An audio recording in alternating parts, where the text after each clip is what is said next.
and welcome to the podcast from Duendelvin. I am Corbin, and in this podcast we will be exploring the world of Savarion.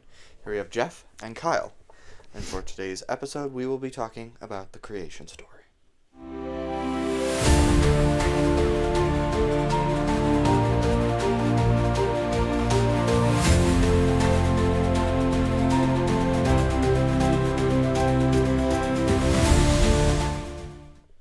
To start us off, who were the creators inside of the creation?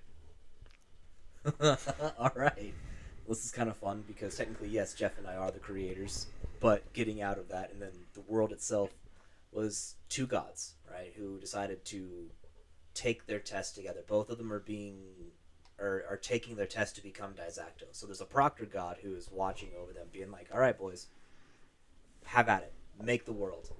And we have the two gods, Parvulcan, who pre-agreed to create from a good and a lawful standpoint. And then you had Veritas Sanctus, his brother, who decided to take on the evil and chaos aspects, so that way when they both built together, they could create balance. And so those are the two gods that we have at first and kind of what they took on. Now, just because they took on the creation function of those aspects, Veritas Sanctus isn't a bad guy. And Parvulcan is not necessarily a good guy either. They're just kind of Fit in roles, exactly, to keep balance, because their Dyzaktos taught them how to create balance. And that was one of the things, is there needed to be an equal representation of all pieces in play in order to maintain balance. And so the goal with Savarion from the get-go is there's a being that has the ability to create. And once they have passed their test, they get the title Dyzaktos. And then, so every now and again, a Dyzaktos will give a test to the species, to creatures of that species, so that they can get that title. And so Savarion, this story, is Parvulcan and Veritas Sanctus essentially taking their test to become a Dyzaktos. So that's why the world of Savarion was created, was a test. Exactly. Yes.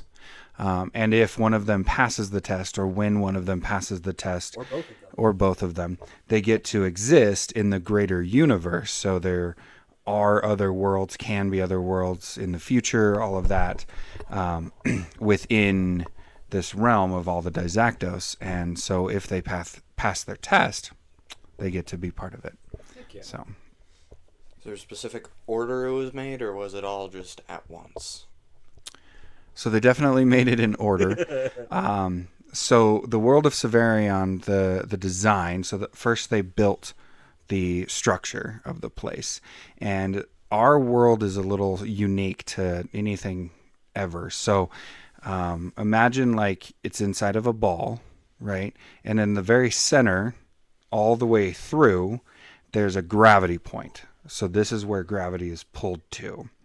On one side of the gravity point is the natural world. That's where the 9 races, the elves, the humans, the goblins, all of those exist. On the other side is the underworld. That's the opposite side. So they both technically face up the way that we do, walking around, because gravity is pulling them to the middle. And then the overworld that has... we'll get into the wardens, but the overworld actually exists on the same side of the gravity pool as the natural world. And it's floating islands above, right? And then over the top of it is kind of a firmament designed. So it's a ball that's in a contained area.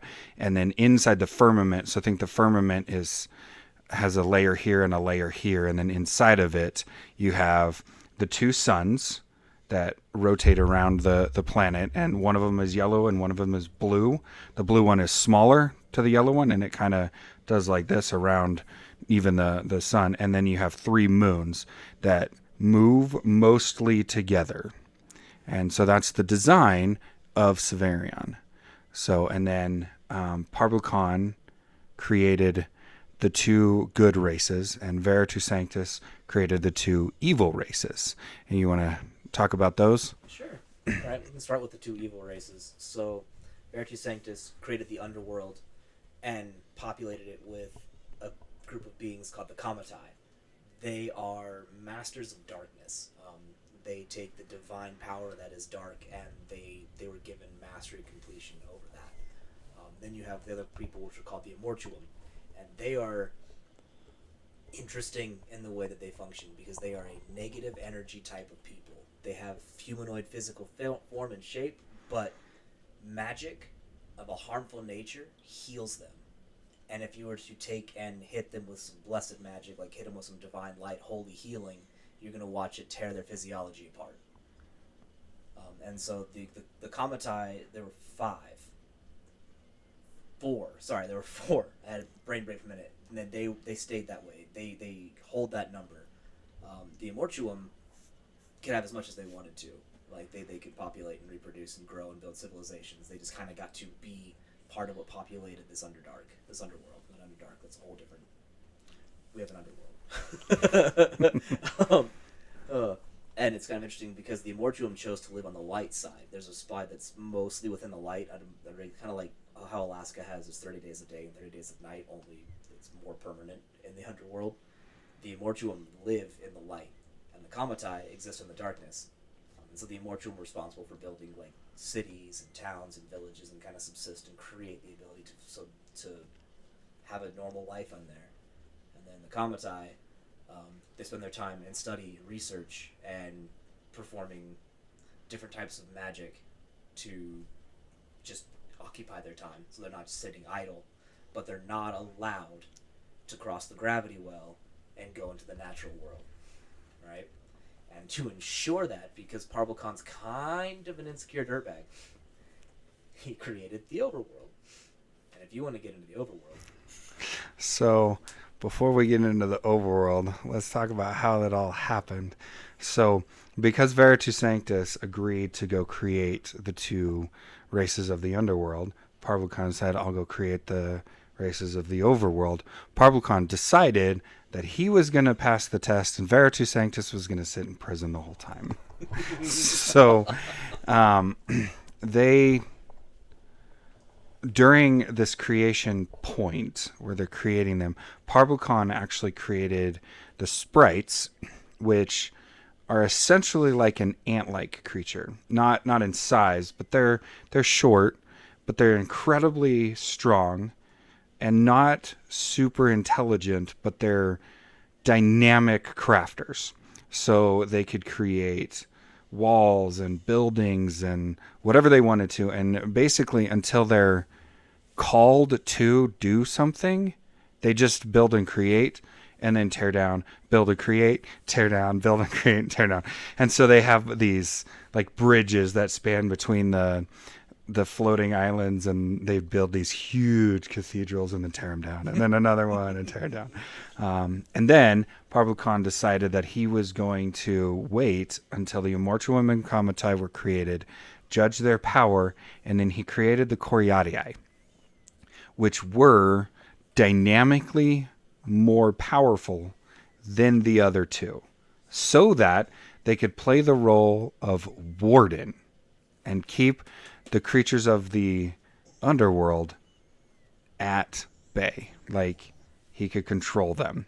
That was the design. And he didn't tell Veritas Sanctus that he was doing this, but that's how he created the Kamatai, was so that they could actually warden the underworld. And he gave them the divine purpose of making sure that they never came into the natural world, but they're quite a bit more powerful. So that's the order of the gods or the gods here. And in Savarion, the Dyzaktos creatures, so Dyzaktos that is giving the test, and then Veritas Sanctus and Parvulcan are all considered greater gods in our universe. And then the Kamatai, Immortuum, Coriatii, and Sprites are considered lesser gods, so they're the second tier level gods, but they're still immensely powerful in their own right. So that's that. And then they started creating the 9 mortal races. When they worked together to create the 9 mortal races, it was a unity of function and purpose. When they began to sculpt the 9, and they have an order to it, but what do you have questions-wise there? Well, what happened between them to make Veritas Sanctus want to imprison Parvulcan? Backwards. What made Parvulcan want to imprison Veritas Sanctus? There you go. Barbican's just a greedy dirtbag. Like that's kind of the truth of it. He seeks glory and wants it all to himself. He wants to be the sole reason and the sole Dyzaktos. He doesn't want to have to share his success. And he made this decision after already agreeing to build together, because I mean both of them very easily could have built separately and had two different worlds that they were in charge of. But Barbican, while Dyzaktos was building, whether he got jealous, like, oh wow, he's really good at this, was like, maybe I made a mistake, because if his beings look like that, then it's going to overshadow mine, and I don't like that. How did he do it, since they're on, like, equal standing? Ooh, that's a good question. Okay, but that also brings us into, like, in order to fight somebody of equal standing, you got to do some underhanded shenanigans, right? Was you that have the two people who are evenly matched. You got to fight dirty. Iliad? So how they went about that is a little bit further in the timeline, and we'll cover that. But let's go over the 9 races, because those were created first before all of this happened. So let's do that and keep things kind of chronological a little bit as much as we can. We're gonna bounce a little bit, but let's do the 9 races and then what allowed Barbican to imprison Veritas Sanctus. We'll get into that after the 9 races. So. All right. So there was an order to things where he made the Muscapert first, right? And the Muscapert, just to kind of refresher, there are our lizard boys and girls. They're awesome. I really enjoy them because they're very colorful. And before they created them, they had the purpose in mind. And so they created a system of magic, which we'll talk about later. But they're like, okay, so both, since they've given divine purposes to their previous creations, they're like, we should give divine purposes to these creations that we make. And they make the 9 races. And that's what they were like, okay, these lizard people who are going to have very vibrant, colorful scales and very long-living, like long-spanned lives, are going to be our magical masters. They are going to continue to get the magic that we give them and build upon it, grow with it, and master it to a level that no one else can. And in order to protect them, they made a swampland and kept it hidden and secret so that way their magical experiments didn't expand and kind of cause ruin, because magic can be volatile. And so they live in the swamp, and the reason that is because the swamp is very resilient. It can endure a lot of punishment and then bounce right back, keep growing, keep going, and it won't affect anything that happens beyond its borders. So I want to add something just real quick. So we have an artist. His name's Adam Barker. He's fantastic. Go look him up.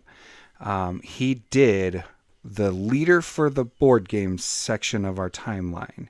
He drew them out and all of their home cities. And so what I'm going to do is, while we're talking about them, I'll fade that in. I'll add that picture for both the race and the city while we're talking about them, so that you guys can all see the pictures that he drew. And they're fantastic, so I want to really focus on that. But I'll add those in so everybody can see them. Heck yeah. So. No, it's so good. His work was absolutely phenomenal. Oh, I love that word, phenomenal. Phenomenal. All right, so second, they decided to create the elves. And elves are pretty stereotypical look that you would think from like a Tolkien-esque elf, skinny, or pointed ears. Yeah, they're tall, skinny, pointy ears. Not Santa's elves, more like Tolkien's elves in design. But their divine purpose was to protect the natural world. So their goal when they were created was, let's make sure the natural world is taken care of and protected properly. And so their home city has this wall around it, but it's like a tree wall kind of a thing. And they live, their society is less what you would think of as a bustling city and more of what you would think of as like they live in the trees and stuff like that. So that's our elves. So like a canopy village? Some of them would live in the trees, some of them would live on the ground and stuff like that. But when you think, like if you think city, in modern days you have streets and buildings and stuff like that, and they didn't have streets and buildings the same way. It would be like, this is the area of forest that's walled off, and some people live in the trees and they cut holes in the trees and built into them and stuff like that. Yeah. Okay. Yeah. So they just kind of exist over there. They don't Oh no. industrialize it. Oh, no industrial. No industrial. Yeah. So.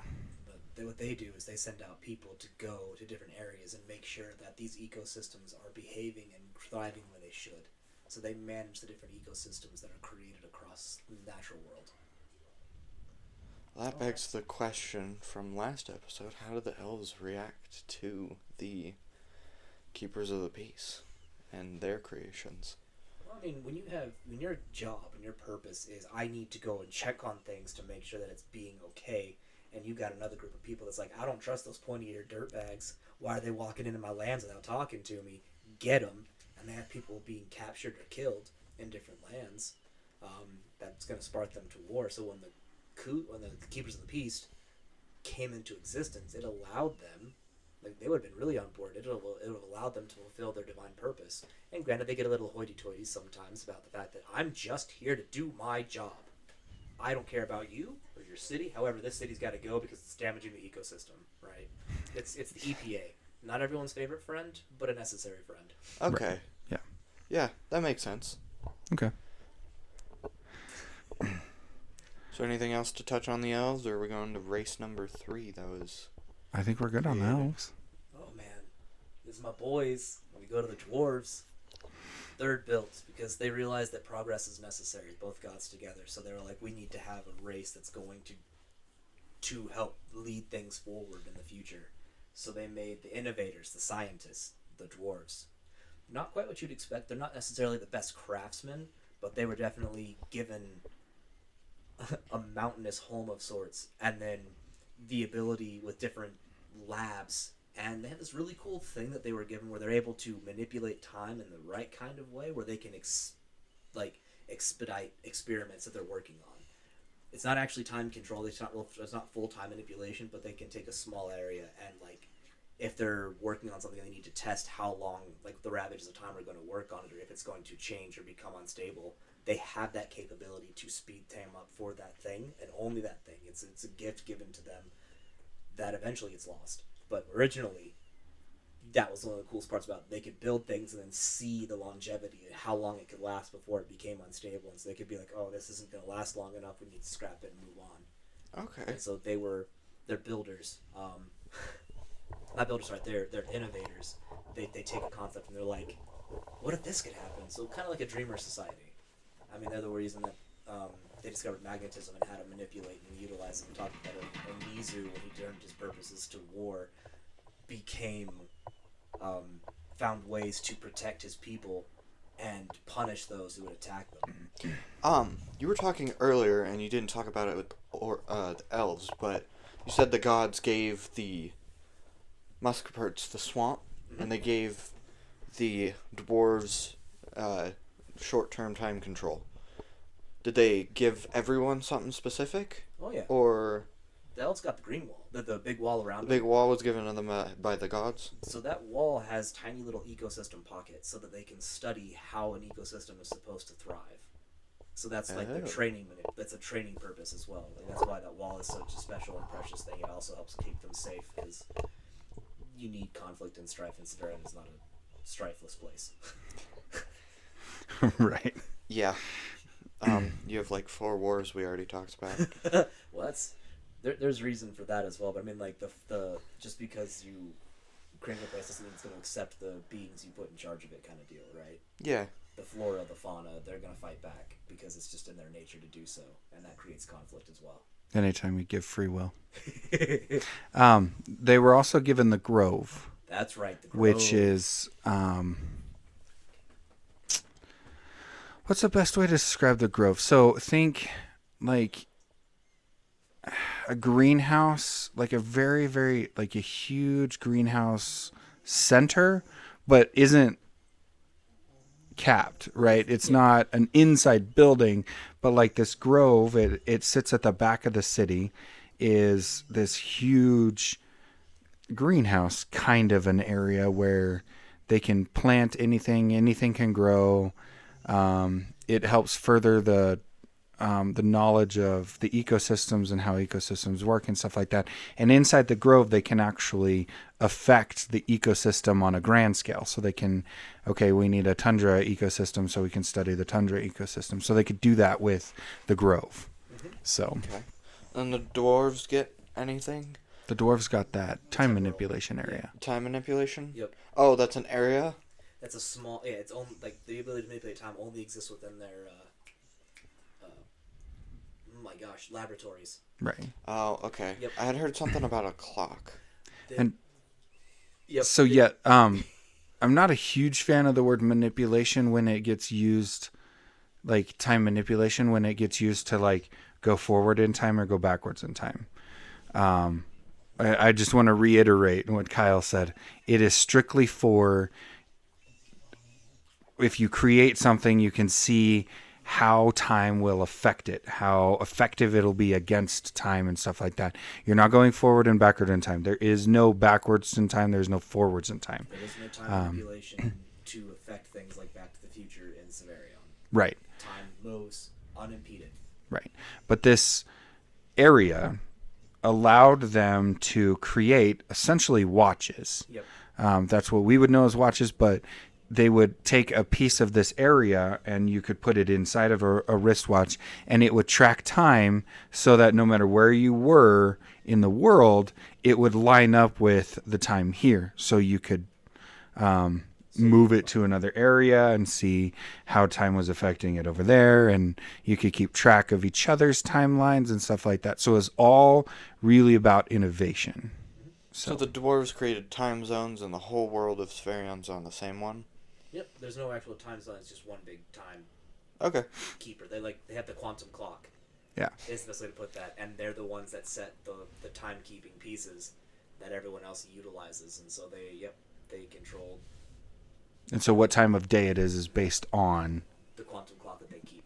that. Yeah, Okay. that was the gift. Yep. So All right. That's pretty much it for the dwarves, really. I mean, they're not our diggy hole boys that you're accustomed to. They're not rock and stone monsters. They're even though they live in a mountain, They live in the mountain and they can further and grow and progress that, but it's not like they're all obsessed with digging holes and finding riches. Right. A little different. So, all right. So let's talk about I'm going to talk about the orcs because they're my people. I like the orcs. So we created the orcs as more of protectors, and the divine purpose of orcs was to protect life. So not so much the world itself like the elves, but the life in the world. And so they would be more focused on the peoples of Savarion, all the different races, and the wildlife. That's what to be their protective. And so they're actually pretty peaceful as a peoples. But they were given a wall as well, but their wall is completely unique to the elven wall. So the walls of Kungin are tall, big, thick, almost like a marbly look to them. But during the day, they're white. And at night, they have a blue glow to them. And then around the wall, there are these sacrificial chamber areas where when someone dies, right, their body gets put into the soul forge, and then their soul gets added to the wall. So the walls of Kungin are actually indestructible, completely and totally, because one, they were created by the gods to be a protective of the city, and a place where the orcs could call all the other races in to protect against outside forces, if that was ever needed. But the dead orc also help protect the wall. And so it is literally impenetrable. And in the entirety of Savarion, the walls of Kungin are the only thing that are not destroyed ever. So, well, that's not entirely true because the clock isn't either. So the dwarven clock is not that area isn't either. Yeah. So those two things are the only things that are not But affected. the clock area was lost. Yes. The Okay. laboratories were lost, but the clock itself maintains. So it's still there. Uh-huh. Yeah. Nobody just knows where it is. Eventually it gets found, and then stuff keeps going. All right. All right. So let's move on to the humans. All right. So the humans were next in creation, and the gods looked at that and said, "Okay, we have our creators, our innovators, our scientists. Now I need someone to take that wisdom, or take that knowledge, that intellect, and then have wisdom to utilize it." And that's where the humans came into play, because the humans were wisdom seekers. Knowledge. They were like, I'm going to be able to discover what is the best possible use for this new thing that you have given us. So in tandem, they would work with the dwarves and be like, hey, we made this thing. What do you want to do with it? And the humans would study it, work with it, master it, and then be like, this is the best way to use it. So that's kind of how the combination of dwarf and human together was where watches and clocks and timepieces came from. So like, oh, you have an ability to tell time. We can actually use this, and we can spread this around, and we can have everybody utilize this, so we can all stay unified and get called together. So that's what's like. That was the humans' purpose. Their gift was the maze. The maze? The maze. Oh, man. So, human society doesn't value conflict as far as martial conflict. Everything is an intellectual fight with them. Like, if you can fight with words or you can fight with your tongue, that sounds weird. You're fighting with words, you're fighting with your mind. And the maze was designed to sharpen and hone that. Now the maze is magical. One person goes to tackle the maze, and it's a very dangerous process. It takes time to study, prepare, and get going, because it's going to test your mental acuity, your physical acuity, all of it. It's going to put your whole world to the test. If you're successful at it, you are gifted a boon, and that changes the way that you think, behave, and function a little bit. Like it sharpens your mind, it sharpens your ability to perceive, or maybe it helps you separate from emotion and reason. Just it helps to further their capabilities. And what happened is the human society took this maze that they were given. They're like, oh, okay, and so then eventually they separate into like their own little noble houses, and each noble house was guarded by another maze that you had to navigate to get to their house. And so maze building was actually a big part of their prestige as well. Like, if you could design a maze that was very difficult for people to get through, then you were somebody. Oh yeah, you were somebody. You were a big deal. So the humans are just very different than the short-lived, high-sparking, high-emotion ideology that most people hold humans in fantasy books. They are wise old men. Even the young ones. Even the young ones. And the interesting thing about the maze is, in all of the history, only one individual ever makes it through the maze, the human maze, that isn't human. And that was Clat, the orc leader, over the fall timeline. But with that, going through a second time, because the maze is magical, increased its difficulty by an exponential amount. So the number of people who made it through once would have been small. The number of people who made it through twice would have been super small. And then Rymat, the leader during the fall, is the only human who made it through a third time. The only one. So I think it's exponentially hard. But that's the human maze, and it challenges you intellectually. Yep. So It's going to attack your perceptions. It's going to attack everything. yeah. Would you say the best person from every race came out during the fall? No. No? No. I think that Just a lot of high names. Well, I mean, it was a major part in history. Each of them led their people through, not necessarily a genocide, but it kind of was. It was a genocidal war. And they were the ones who were in charge of leading their people. So that's why we speak about them specifically, because they're also the leaders during the board game time frame, which is where this takes place. And that's kind of the focus here. Here's more about why the board game is happening. Okay. But Right. When you think like top 10 greatest individuals of each race, the leader during the fall would fit into that top 10, but not necessarily number one greatest of all time. Because I would argue that the greatest halfling that ever lived was Duendelvin. Absolutely. And she lived during the fall, but she was never a halfling leader, No. right? So, and I don't want to go through all of them, but when you think about that, obviously Serona during the fall, she's the leader during the fall, invented a new way of doing war, and she would be definitely top 10 halflings that ever existed, but wouldn't be greater than Duendelvin, right? And so, no, not the greatest necessarily, but also, yes, all 9 of the leaders during the fall would be categorized as greatness in their own right. So Okay. That's good. We're getting the names for the leaders in too. So well, that's what were during the fall. So right now we're talking about the creation story.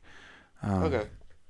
And so it is relevant at some point, but for the creation story, not as much. We definitely got All right. excited about talking about the gifts that the people were given by the gods and how they were enhancing and how that would affect the later. That's why Clat's a big deal, because he tackled a human maze that wasn't meant for him, and so its difficulty was exponentially more difficult than it would have been, especially because he's not raised to be prepared to go through the maze. He just had the capability, the fortitude, and the intellect to do it. Very unique situation, which is why that was brought up. And then obviously Rymak going through 3 times, also hugely unique to kind of understand what the maze did to the people. And I mean, effectively what that did is Rymak's brain was like a supercomputer. It was insane. So. What's the next race that was created? Ooh, you get the goblins. Oh, I think you should talk about the goblins. All right. So we now have scientists, right? Scientists who are dreamers, and they can create things, and humans who take what the scientists create and say, this is the best way to disseminate that. But then how do you create a practical application for that? And then the 2 gods were like, we need engineers. Goblins. All right, so the goblins were given that calling to be like, here you go. Seek out and be the best you can as far as creation and yourselves. Better yourselves and keep striving for more greatness. And then also, we need you to prepare these things that were discussed, planned, and then you execute. And so that's what the goblins' purpose was as the whole, is we're going to craft these things and make these things reality. So yeah, there are engineers. So the dwarves make the blueprint, the humans find a practical use for it, and the goblins make the product? Absolutely. That was the way it was intended for these 3, specifically. Very synergistic life. That's why they were put so close together. And we'll get into why things kind of get weird. But they they were very devoted, which is kind of funny as well. Their homes themselves in their homeland were not the most well put together, because they didn't care about that. They didn't care about how they lived. They cared about their ability to progress and craft and make better, which is why they got the great forge house. I don't know how else to put that. Like, it's this massive craftsman's building that you can go in there, and whatever you need, this is kind of cool actually, whatever you needed would be given, like would be available to you within that craftsman's house. It was the magic of the craft house. You would walk in there and be like, this is my forge, I've earned this. Or this is my woodworking stuff, I've earned this. And then if you needed a tool, you put your hand out and bam, there's the tool in your hand. So you're not being distracted by, where did I put my tools? Your tools are always available. That's really nice. Right. The goblins don't have to worry about losing their keys, bro. Right. Everything's just on hand. Mm-hmm. And so they would be the crafters extraordinaire, the greatest sword, the greatest shield, the greatest hammer, the greatest bow, that was ever created was made by a goblin, right? And so that would be in every realm of creating and building something. That's what it would be. So In that same regard, goblins are also responsible for finding the currency, which is it's bad, actually. They effectively took the magic that makes everything move. One of the dwarves found an idea, and the humans were like, I guess, we don't know, maybe you can use this, and the goblins were like, give it here. Oh, and they started finding a way to utilize the dead where they would take the essence out of those people, and then the body would kind of become a dried, emaciated husk, and they would drain it out, and then turn that liquid essence into coinage. And they would use that they were effectively trading with dead people, and then eventually that becomes the standard of commerce throughout the whole of Savarion. So the money of Savarion is dead people? Effectively, not just people, but yes, dead anything. If it's a dead anything? If it's an animal, okay. you can take the essence out of it. If it's plants, not so much. Is this process of making it into a coin hard? Yes. It's a very well kept secret. The goblins guard it jealously. That's why they end up. We'll get into their shenanigans and how they make the greatest city in the different empires. Yeah. In their episode. Oh, absolutely. There should be multiple episodes just to Garthia. Right. But yeah, that's the goblins. All right. So any questions there? No. Okay. I mean, I have a ton, but none that are relevant to the creation. Creation. That's fair. All right. All right, well, let's move on to the halflings. So the halflings are created to maintain peace. The little people for peace. And they strive and desire for peace, and so they deal with embassies on a larger scale than the others. They would also have emissaries that go out and stuff like that. And so I feel like I want to go into it more, but I don't, there's not much else to say. They're about peace. Yep. And so they actually lived in the desert was where they were given. And then inside of their homeland in the desert, they were given this berry that is an alcohol berry, but doesn't affect the halflings, so they can't actually get drunk.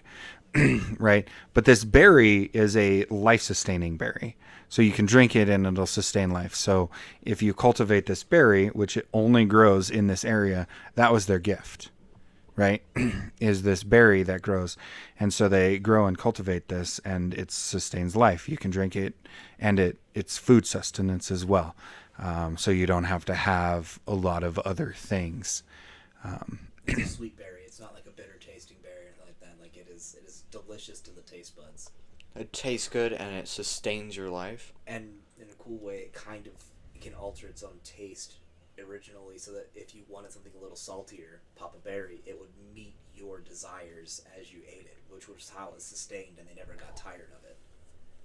Oh. A plate full of berries every day would not be good on this. Right. Yeah. Did this work for the other races, or did they get the alcohol with the taste, or did the taste come specific to the halflings? Part of the reason the halflings kind of go off the rails during the fall is because they get sick and tired of people coming into their lands and acting a fool. Because it wasn't understood why everyone else was coming in and getting effectively drunk off of these berries that they were providing, and so they would act stupid. So instead, instead of them going out like they were supposed to, people started going to them and visiting their home, and they would host. If they had a problem, they're like, "We're tired of traveling to you. Come to us. We have short legs." And that was how things got squirrely. Because when you've never had alcohol before in your life, surprise, here's alcohol for the first time. Things get weird. Yeah, and very potent. Very potent. But because it falls into the alcohol category, is the reason that is because when you harvest it, you can contain it forever. Mm-hmm. So I could put it in my pouch and travel with it and forever. It doesn't go bad. The same reason, in our world, when people would cross the ocean, they would bring rum because rum doesn't go bad because it's an alcohol. And so this berry fit into that category the same way, which is why it was an alcohol. So that it could... fresh, it wasn't an alcohol? No, it was always an alcohol. But when you harvest it, it's permanent. It's shelf stable forever. Yep. And does it get stronger the longer you have it? Nope. No. It stays steady and even. It's the intent behind it. There wasn't the desire of, hey, let's make this stronger. so that everybody can get really drunk. That wasn't the intent. The intent was we need something that's going to sustain and live within the desert, and that can also be hardy enough to be carried forever outside of this land. Okay. Because they, So really useful food.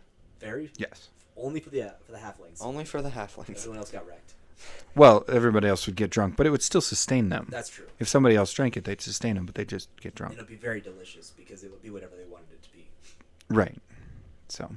So if I wasn't really in the mood for pizza, would it taste like pizza? Absolutely. Pizza berry. The pizza bear. Pizza alcohol berry. Yeah, you get really drunk too. Drunk pizza. I'm drunk Because you're off not that a pizza. halfling. So.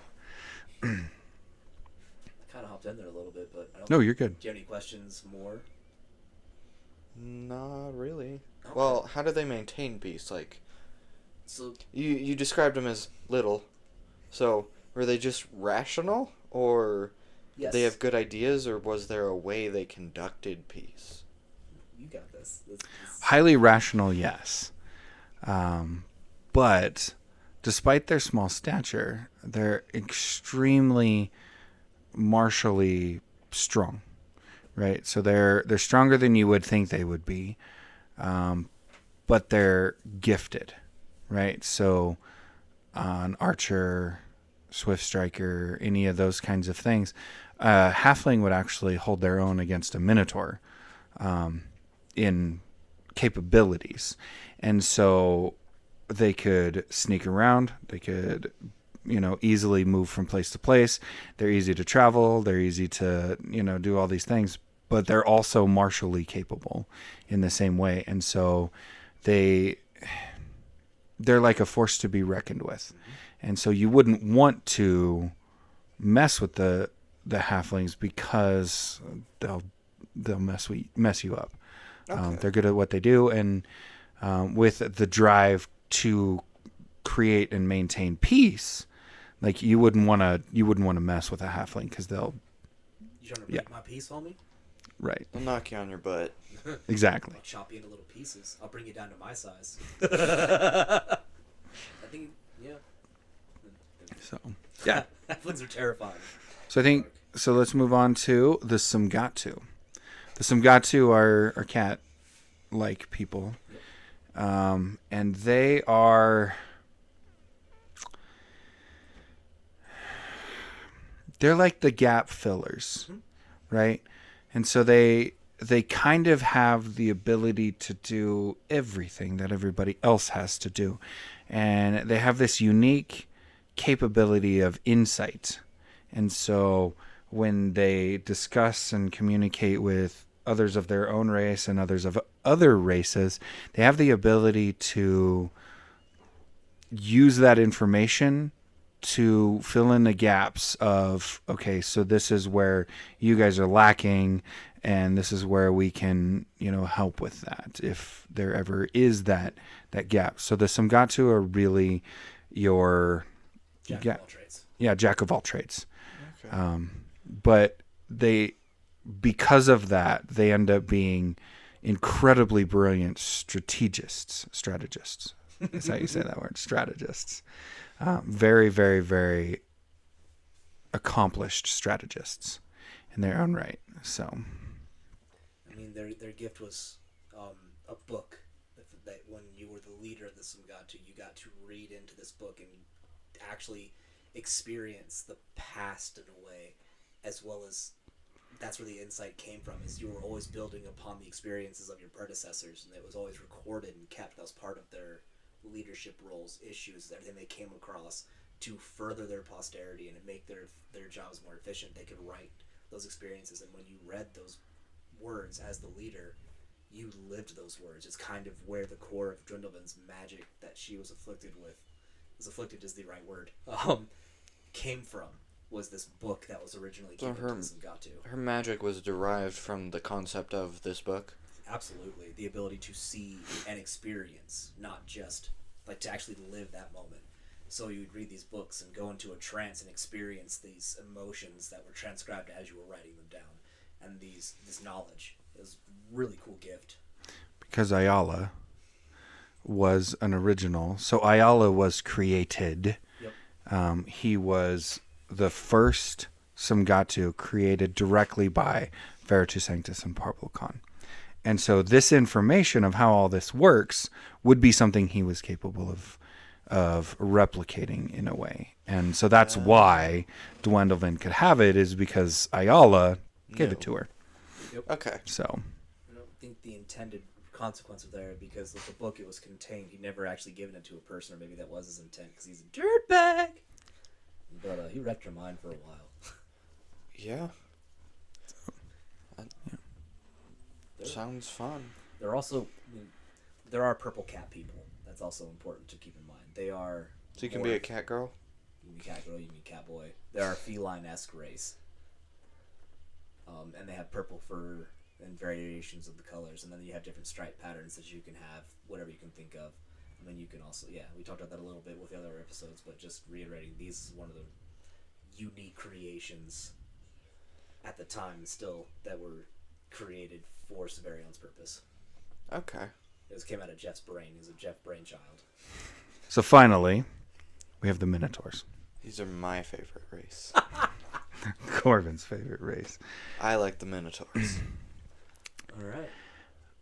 So the Minotaurs' divine purpose was to discover how you could maximally use the natural world of Savarion, the plants, the animals, the land itself, all of those things. So think like alchemist, but in its purest form. What can I do to better the world? Was their divine purpose, and how do I use the world for that benefit? And so they were actually given the great alchemy lab. And this lab sat in between two mountains. And do you remember the names of the mountains? I have them written down, but we'll have to bust them out later, or maybe we can have someone look it up and we can revisit that, because no, the name escapes me right now. Okay. But one of the mountains fed a fresh spring into the alchemy lab, and so you had fresh spring water. The purest water in the entire world would flow into this, and then on the other mountain would be is a volcanic mountain, and so you would get pure molten lava would flow into that one as well. And so you would have them, they kind of swirl around, and then you could access either one or both from within this lab. That was their gift from the gods, and how that all worked. So They our big hippie craftsman, just picking plants. It's still my favorite thing. The imagery of, I'm a very large, big, heavy, strong creature that's gonna very delicately pick this little plant and look at it and like, oh, how can I best harvest this little plant? Look at you go. Well, yeah, isn't there like normal height around like 6 feet? Seven. Seven? Yeah, they stand at 7. Yeah, Their these base are height is 7. not small. No. And I mean, their horns technically would be more effective at helping to uproot plants. That's why they had them. That's why they were.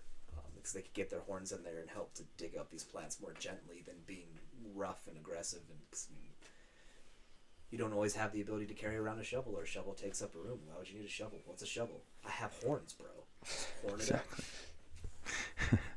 So, all right. So it looks like we're running out of time for this one. So what we're gonna do is we're gonna continue this story, because we still need to talk about Parvulcan imprisoning Veritas Sanctus, that betrayal, the arrival of Vagog, and how she interfered with the world is all still part of the creation story. So we will do another episode on the next. We'll introduce the what happened next. Vagog. Yep. Yes. So we'll talk about those things in the next episode. But for today, we'll go ahead and wrap it up. And Sounds good. All right. Well, we'll catch you guys on the next one.